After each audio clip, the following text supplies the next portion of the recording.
Hey guys, welcome to Grooves and Motivation Live. I am Jermaine Morgan. I appreciate you for chiming in. Before we get into this thing, just want to let you know that there are going to be a few few changes happening. Before you jump to any conclusions, just hang around all the way to the end so you can find out what's going on. All right, so stay tuned.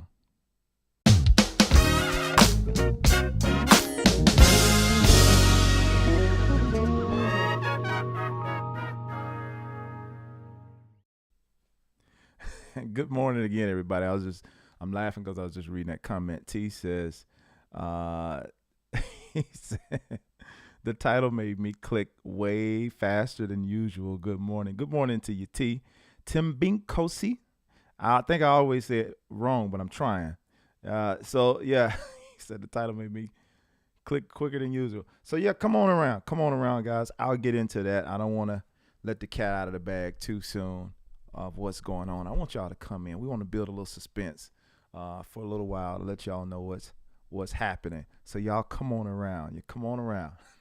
Like they say on Facebook Live. Come on. Y'all come on in. Come on around. Invite somebody to the table. All right. So anyway, while y'all are coming around, because I know I have the stragglers a lot of times with this, so we're going to go ahead and play a little bit while y'all join me. We got a nice little funk groove happening here. I'm going to play too, if I can get it to go in here. Let's see here. Here we go.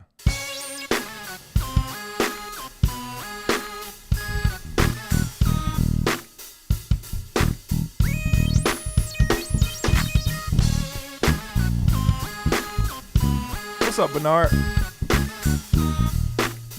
BE, I see you.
So for anybody else I ain't spoke to, Joel, good morning to you.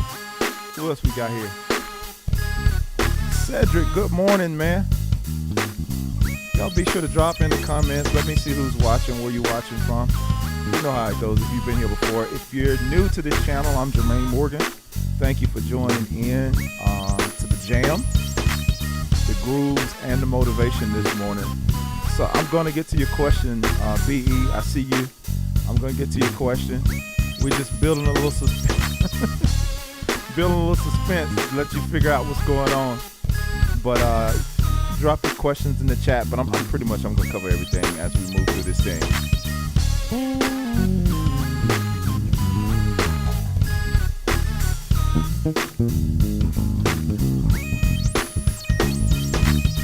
So where are you watching from? Be sure to let me know where you're watching from this morning.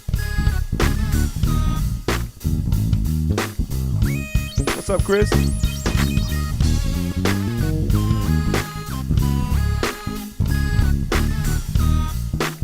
Well, I'm in Georgia and it's cold. It's really cold this morning. And that's why I got my pullover on, because it is cold. It got cold, like the temperature dropped. Benjamin Clay says, like that groove, nice melody line. Appreciate that, Benjamin.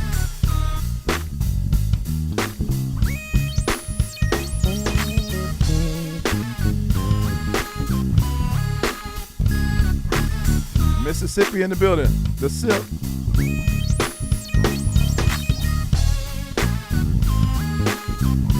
Ventura, California.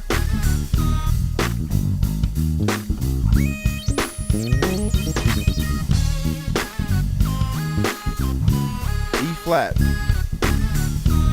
Like E flat minor.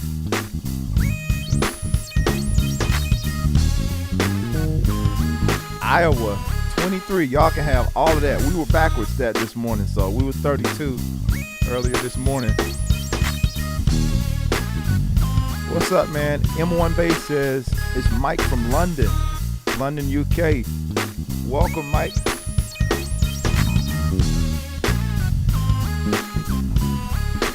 Let me bump this up a little bit. Actually, I can do this.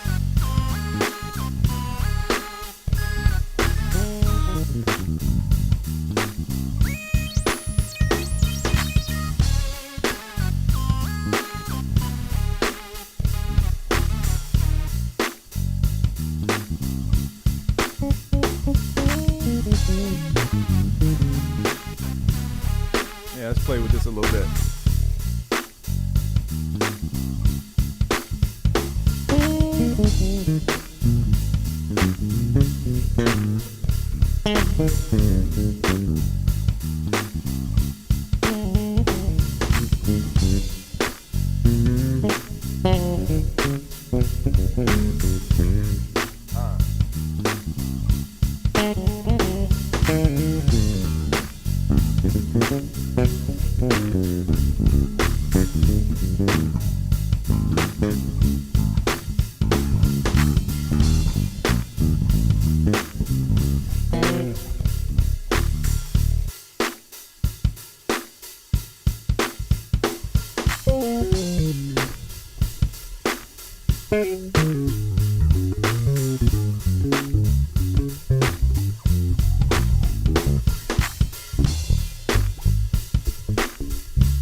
All right, all right, all right. Sean Lewis, Zion, Illinois.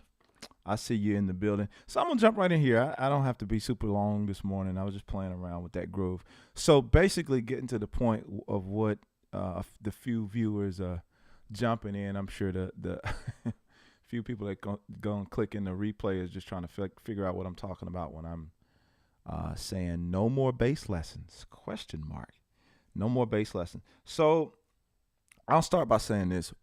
When I started this channel, how many years ago? Who knows? About 2009. I want to say 2009 when I started this YouTube channel. I started it as an outlet for me playing. And if any of you guys have been following me for some time now, and hopefully you're not searching through those old videos, but if you're finding yourself searching through those old videos, and if you go to the earlier videos, I was playing and performing music or just kind of just using this, as I've said many times on this channel, I was using YouTube as an outlet for me to get my ideas out of my head and just to kind of play around.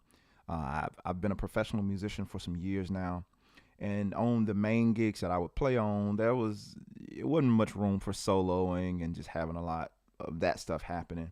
Granted, I did gigs here and there, but as a professional basis, I get a lot of people that come on this channel. I know I'm kind of chasing a rabbit right now, but I get a lot of people that come on this channel and they see me here on YouTube soloing and stuff all the time. And over the years, I've gotten a lot of comments about, the whole thing, soloing and all that kind of stuff, 6-string bass, you name it. I've gotten the comments, and people don't understand. It's like, I have a whole professional career outside of here that like I've done since I was in my 20s.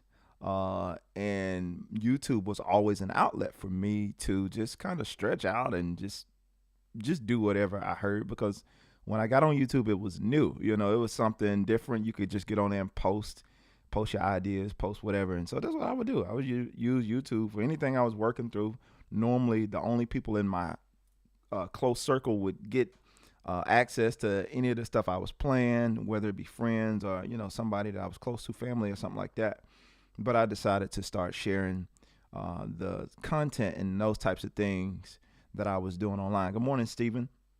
And so I decided to start sharing online the things that I was doing basically in private at home as far as playing and practicing. So it was an outlet. YouTube was literally an outlet for me. I didn't really take it that seriously when I started. I just thought it would be cool to post a few things. And so that's what I would do. I would get on my, I think I started recording on my iMac computer years ago when I was, good morning, Doug. Years ago when I was posting videos, I was literally recording from my iMac video. So my iMac computer. And so I would just post the videos up, and I seen people started, my YouTube channel started growing, and people were more interested in some of the stuff I was doing, my little small audience. So I kept sharing videos. It seemed like people were interested. And later it turned into something I noticed I would share a lick. It'd be like, hey guys, I was working on this week. I thought that was pretty cool. Like, I just wanted to share it with you. And I noticed the more that I did that, the more the channel continued to grow. I started getting more and more subscribers when I would share those types of things. Keep in mind, I was playing bass. As a music professional, majority of what I played was bass. And then I dropped an album in 2011 that was pretty much bass oriented. But all the while, I'm getting there, all the while, I was playing these other instruments, with producing songs, writing songs, producing music for different things like artists, a lot of independent artists, some major stuff, playing on a lot of different records. I was playing both guitar and bass on a lot of things, and arranging and producing songs for different people, working with some other producer friends of mine, and coming up with songs and that kind of thing. So I was doing a lot of stuff behind the scenes of YouTube that most people didn't know about. They only knew about the bass playing because that's most of what I showed. So again, I'm teaching these things. I began to kind of develop this whole idea around my teaching with YouTube, and it pretty much, that became what it was, a teaching platform for me to share these ideas, share licks, and share this. And the more people liked, and you guys, I say people, but you guys chimed in and you liked the content that I was doing, I did more. I created more and more content for YouTube. I created more and more bass lessons, and that led to my website, JermaineMorgan.net.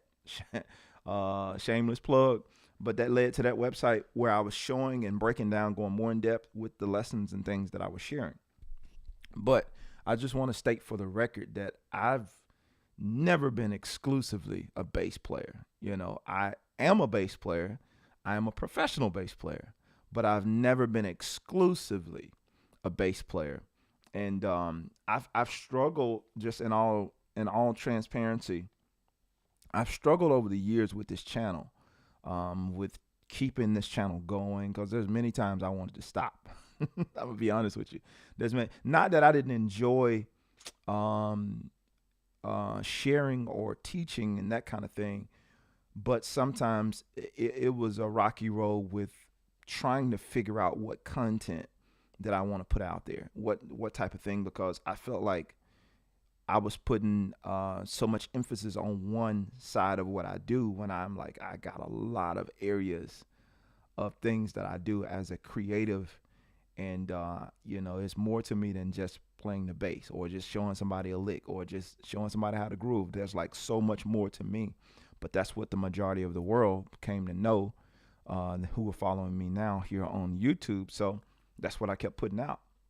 And so even up to last year, I want to say, I struggled with the direction that I wanted to go with the channel. So hence the Grooves of Motivation. That's a lot of what that came about in terms of, I'm gonna be honest. I'm being honest with all this. I don't know why I keep saying that, but that's why I kind of slid like lightly into the Grooves of Motivation. If you guys notice, I went back through my videos about 4 or 5 years ago. I introduced the concept of Grooves of Motivation, and I was playing outside, and I did some voiceover with me playing to it, because I was sharing more and more, speaking more and more. I didn't know how y'all was gonna respond to it.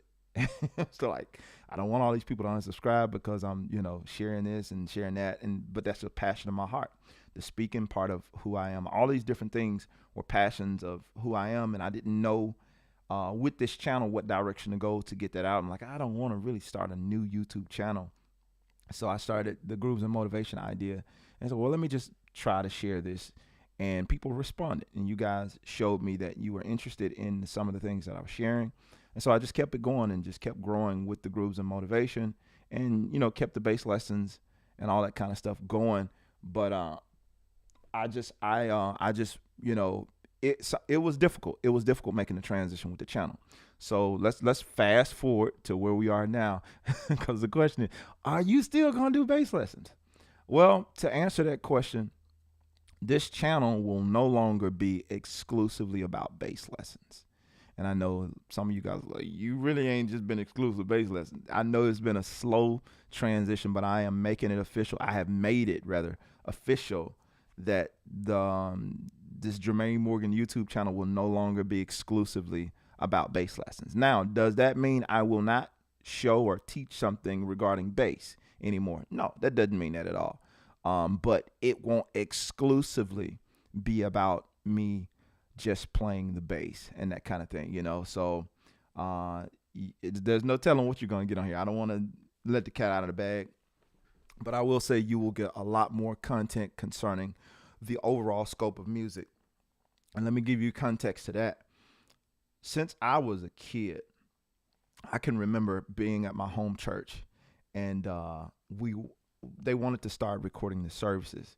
And my mom and I was kind of over them. My mom was like the minister of music, and basically I was second in command to her. And so we ordered, I'll never forget, I want to say it was the Musician's Friend book. And we ordered this Tascam 4-track recorder. And I know for some people, like, bro, that's what we got. They wanted to record the services. And with that, I was one of the first ones that learned how to work the machine. And when I found out I could multi-track on that machine, that was before I had any DAWs or anything like that. I had that Tascam recorder. And so I remember it was blue, like a little blue 4-track. Maybe some of you guys know what I'm talking about, the little tape recorder or whatever. And I found out you could 4-track on that thing. So I was excited because up to that point, I've never heard myself play multiple instruments all at the same time. So, you know, I was super excited to hear, you know, what did I sound like on multiple instruments? So I would go down to the church all the time and play around with that recorder, trying to record myself on bass, trying to record myself on guitar, keyboards, drums, because I played basically everything for my home church, mainly keyboards. But I was interested to hear what I sounded like all together. And I was excited. It wasn't that phenomenal, but I finally got to hear myself playing everything as a band, and that was the coolest thing to me. And I think from that point on, I fell in love. I didn't know it at the moment, but I fell in love with music production and creating music. And that's something that I've always gravitated towards, creating music.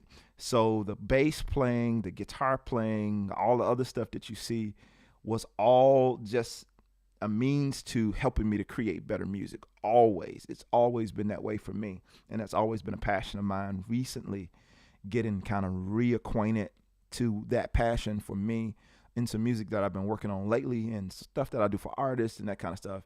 You know, you can get so busy doing stuff for people and doing stuff because you have to do it. You kind of lose original intent. You lose the drive and that kind of thing. But I was reintroduced to some music that I did a long time ago, and I was kind of tweaking with it, and I was so excited, and I was reminded like how much I love creating music.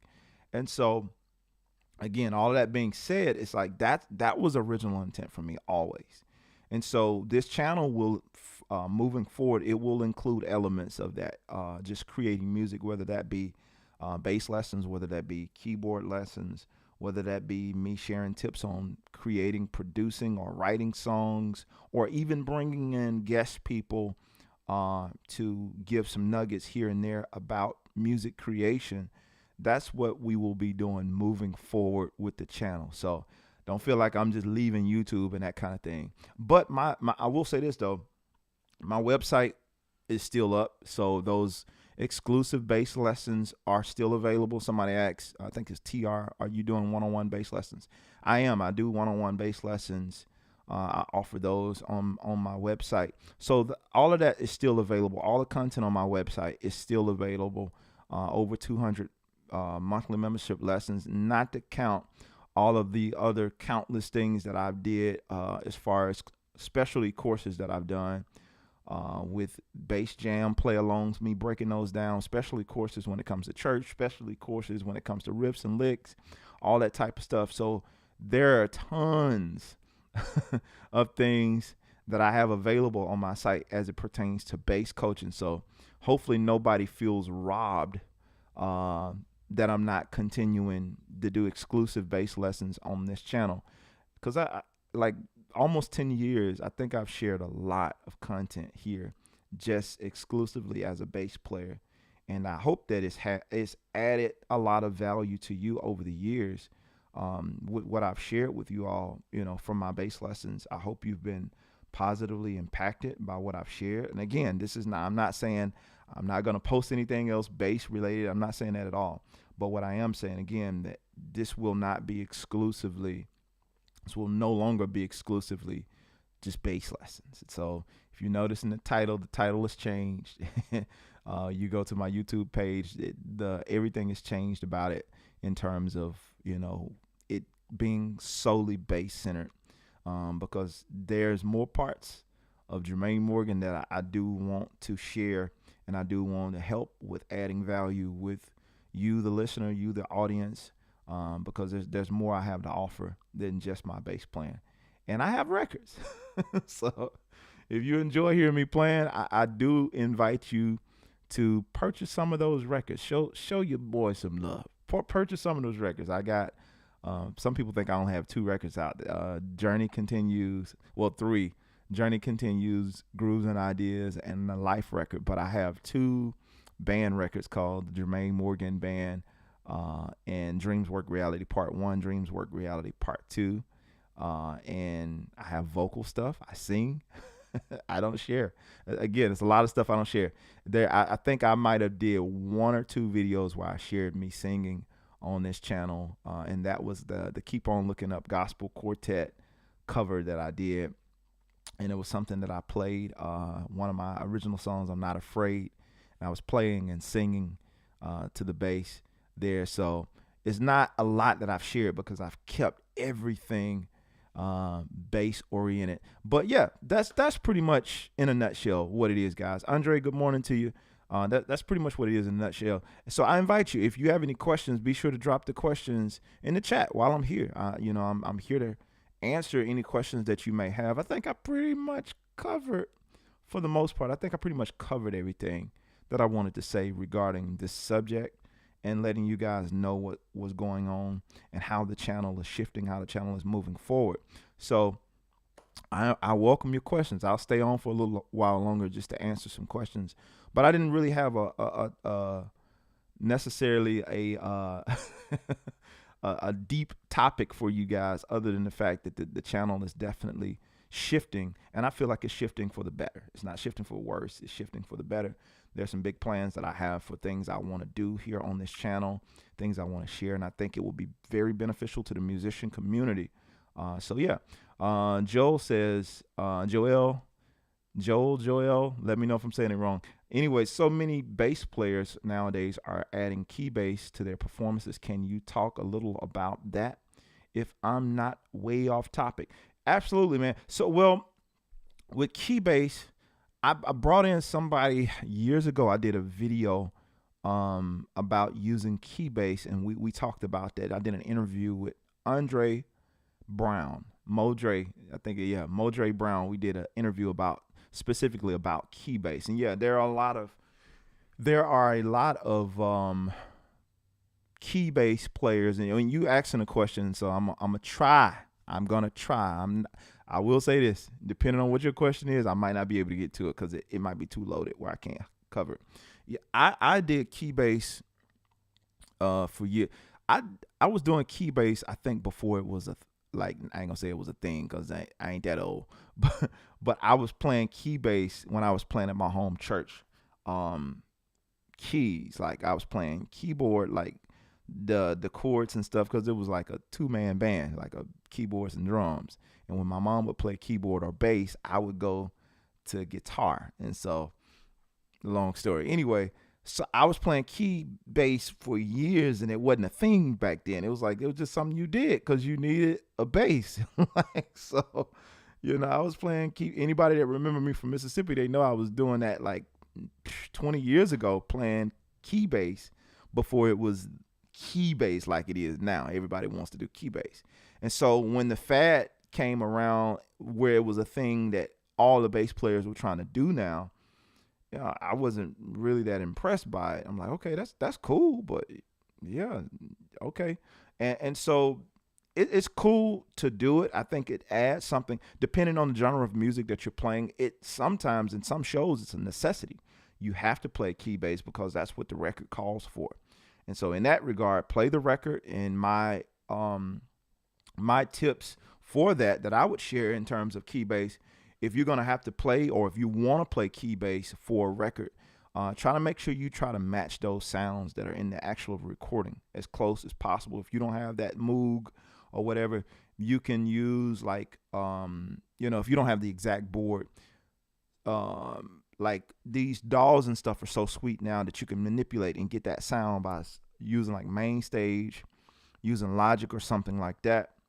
Because I've done that many times where I've set up my MIDI board, and I've like a little small controller, and I was triggering sounds from like Logic and stacking and creating and tweaking sounds from Logic to get some really cool key bass sounds. So if you don't have like money to go get a expensive board or something like that, and you do have a laptop, you have Logic Pro or something like that. I say Logic because Logic sounds are super dope in my opinion.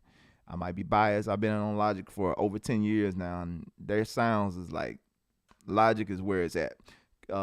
When it comes to flow in terms of creation for people who use a lot of virtual instruments like myself, workflow moves right on along, and Logic Studio One is dope too. But I'm kind of partial to Logic when it comes to that, and so it works good live when you want to use Logic live, as long as your computer can keep up and that kind of thing. I think it's dope. So yeah, in that regard, Joel, hopefully that kind of covers that for you. But yeah, definitely make sure that you're learning those, you're getting the right patches, and be able to play. That's another thing. If you're gonna play key bass, be able to play. Know how to play some keys, because it's a requirement. Like if you don't know your key signatures and stuff like that, you could easily go down in flames, because once they start, modulating or changing keys with the song, it's like, okay, you might not be able to get to that transpose button quick enough. And especially if you're in Logic and you're triggering sounds from Logic, you're going down in flames, seriously. So learn to play in your keys. If you're going to be playing keys and you're going to be doing key bass, that's a good thing you want to start doing, is practicing songs. Even I would say this, a great person to follow. There's several people who are amazing at key bass, but a great person to follow to me, who's like one of the GOATs when it comes to key bass in the gospel world, is Daryl Freeman. Daryl is constantly posting stuff with him playing bass versus key bass, and a lot of things that you'll notice with his bass and key bass playing, his feel is similar on both instruments. Like, so that feel that you're getting on bass, you're gonna get pretty much that same feel when it comes to him playing the key bass. And I try to do that same thing when I'm playing. Like, you probably hardly ever see me playing out on key bass, but I do play key bass on records and that kind of thing. And so when I am playing key bass, I'm going for the same feel. Your feel shouldn't like be drastically different. Granted, it's all dependent on what the song is asking for, but your feel shouldn't be night and day different, like from one instrument to the next. You should have a nice feel, or should work to have your feel be consistent, so that feel carries over everywhere you go. I love to hear a drummer that switches over to bass. That's a nice drummer. They get on bass, normally their pocket is super solid. It's always really, really cool to hear. So you want to make sure that you work on that pocket and that feel. Make sure you can play when you're switching over to key bass. But anyway, any other questions before I throw deuces? I welcome your questions, as long as they're not too far out there. I don't have no problem answering your questions, as long as it don't throw me too far off. Right? But again, guys, that's pretty much it. I wanted to just share that with you all, how the channel will be changing. Oh, and before I okay, do you have a course on the thought process behind modulating? No, I don't have anything like that. I haven't created. Can you be more specific, Chris, in what you mean when you say modulating? Because I'm thinking of a number of things when you mention that. Could you be a little bit more specific when you're referring to that? Um, but what I was gonna say, I'm working on something for you guys who are looking to transition into music production. Maybe you're a bass player only. No problem, Joel. Maybe you're a bass player only, or you just do one thing. Maybe you don't even play bass, but you do one thing and you want to kind of get into music production. I am working on something. I am currently working on something, and we will be doing it really, really soon. So please, please stay tuned to find out more about that. And it's coming sooner than later, so that I can help you guys with producing music. Like I said, that's been a passion of mine for some years now, creating original music, producing music, helping other people to produce and create their own music. So if that's something that's a passion for you, or something you would like to, turn into something, but you kind of lack knowing where to start, or you kind of at a standstill, you got the gear, but you don't know where to go, or you don't got the gear and you don't know what to get, that kind of thing, I want to help you. And I'm working on some things there as well to move forward for people who are interested in that. B. Willick says, just want to say thanks, man, for your spiritual take on your topics. At the first thing, that was the first thing I noticed when I followed you, man. Thank you, B. I appreciate that, man. I know it's used on gospel turnarounds, or at least that's what people call it, but I haven't found a good resource that will help me to know what to do live.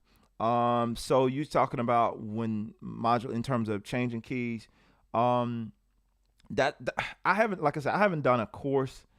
But yeah, a lot of times it's so spontaneous unless it's already written in the song.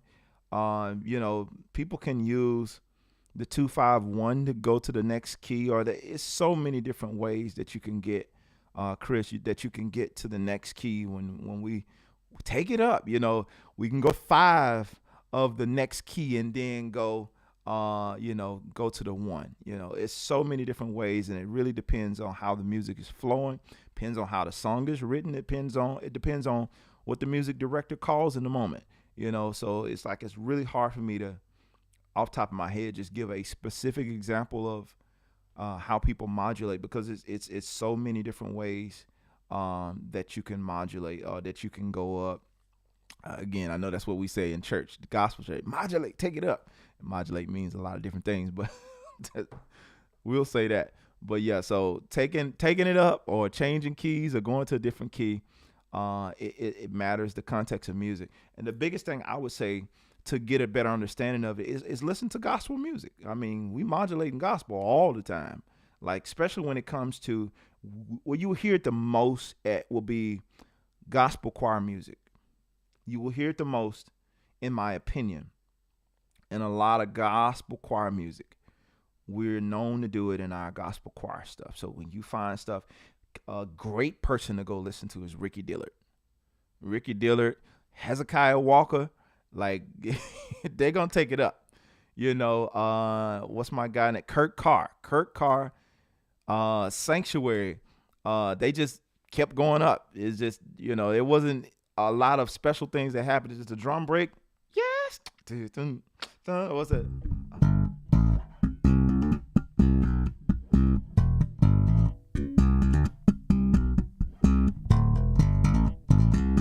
Hadn't played this song in years.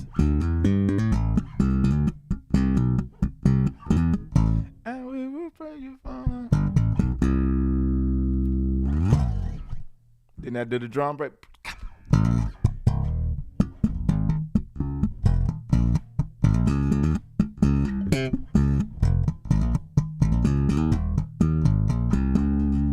And they just keep going up with a drum break. So like I said, there is no set way to do it, but it has everything to do with the arrangement of the music and all that kind of stuff that puts everything in context. So yeah, he says, I have, who is it? Hinge. I don't know what that word is. Hinge ghetto. Okay, all right. We're gonna move on. Other keys. I have hinged. Okay, I see what you say. It took me a minute to catch what you wrote because you didn't put the space between the hinge two. It's like, well, I ain't never seen that word before. I got you. I have hinged to other keys on the 5 and the 251, but I have heard key changes with more than 3 movements and have no idea what they just did. Yeah, I got you. I'm sitting here thinking about that moment I just had, trying to figure out like what was that word that you wrote. I got you. But yeah, it's like I say, it's so many different ways that you can get to the next key, and jazz is another way to hear those key changes. Um, People using fourths and all that kind of stuff. You looking at like a song like Giant Steps, something like that, and that's key changes. That whole song is a key change. So, studying jazz, listening to that kind of stuff, and seeing how they're moving from one key to the next. But if you're talking specifically gospel, there are a handful of people that you can listen to that you're going to hear that movement and those key changes and those types of things happening with. And so, I would say dig into as much of that stuff as you can. You got the what's my guy Hezekiah Walker. Every praise, every praise. So they just literally use a line to that. Every praise, and then when they get ready to go.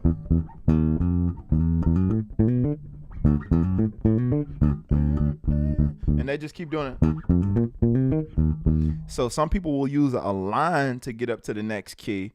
Some people will just use a clean break and they'll just take it up to the next key. And again, like you said, some people will use the 5 and they'll use the 5 and go up to the next key. Some people use the 5 of the next key. We would do it a lot of times in worship when you're doing a key change. So it's like you'll be on. So like they'll do a song like Bless the Lord. Let me take that down. Bless the Lord, all my soul, and all that is within me. Bless His holy name. So we'll go. So we'll go like 1 flat 7 to the 5 of the next key, and then go to the 1. So bless His holy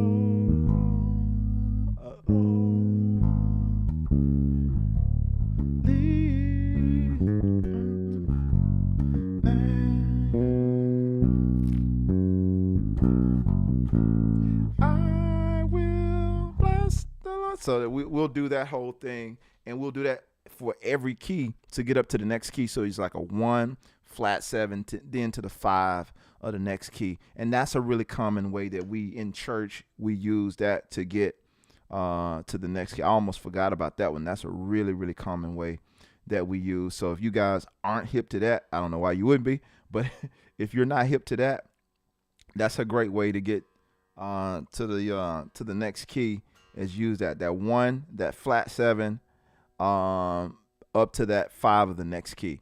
All right, so Christopher said, ha, sorry for the confusion. Yeah, man, you threw me for a loop. My brain went outside and took a smoke break, and I don't even smoke. So it's like you had me lost for a second trying to figure out what you were talking about. So yeah, those are different ways that you can use those little transitions. Who else got a question? Bring them on, because I'm about to jump off a line. So I'm giving y'all an opportunity to ask your questions if you have one. Oh, let me mention this. I sent out an email yesterday. If you guys are not, for my bass players, if you're intermediate, beginner or intermediate, and you've seen that video that I posted on yesterday, maybe you didn't see it, but I posted a video on yesterday about that was this morning. Wow. I posted it yesterday, but I made it visible today. Anyway, just check it out on my channel. But there's I want to give you access to the training that I did that teaches you foundational elements like chords and that kind of stuff to help you with navigating across, understanding chord changes a little bit better. Because if you can know the chord functions on that kind of thing, I teach all of these in this challenge, and I do a 3-day deep dive into this stuff. So if you're interested in that, I will link that below. As a matter of fact, give me a second. Let me do this. As a matter of fact, I'm going to do this because I want you to have access to this. And I don't want you to have no excuses of why you couldn't get what you needed. So let's do this. I'm going to put it in the chat, and I'll also add it to this video later on. So yeah, I did something. I did a breakdown of this stuff to teach you kind of how to navigate across chords and that kind of thing, or understanding chords. And then I got into the modes, talking about them, introducing them, giving you an understanding. Like I said, I did a 3-day deep dive into this stuff. So it's an hour per day. You got 3 different videos where I do a deep dive into this stuff for my people who are bass players. You're in that beginner to intermediate range, and maybe you're a little advanced, but you just didn't get that foundational stuff that you needed in terms of understanding those chords. So if you like low key, I'm advanced, but I don't know that stuff, it's cool. I ain't gonna tell nobody. Just go ahead and join it and watch the videos. And nobody, it's a judgment free zone, right? Technically you're getting access to a Facebook group, a private Facebook group where I did the live training and I did the teaching on this stuff. There are several other breakdowns that I did of some fundamental, foundational things that I taught. If you want access to that, just simply let me know. But yeah, those are some things I covered in these different teachings that I think that will be very, very beneficial to you if you're just getting started on bass, or if you're in the intermediate level and you're trying to learn some things. Those things will be very beneficial to you. So I encourage you to click that link, find out more about that. But if all hearts and minds are clear, I don't see no other questions. So if all hearts and minds are clear, I'm going to let you guys go. I just wanted to share this with you today and know that the channel is moving forward. So that should clear up any questions. If any of you guys like, hey man, we're not seeing a lot of bass lessons anymore. Well, that's most of the reason why you're not seeing as many bass lessons anymore. But I am still here. We're gonna still move this channel forward, and I really hope you guys. I'm tripping on my tongue today. I hope you guys enjoy the content, and thank you again for watching this video. Thank you for hanging out with me today. Much love. Appreciate it. I'm out, y'all. Peace.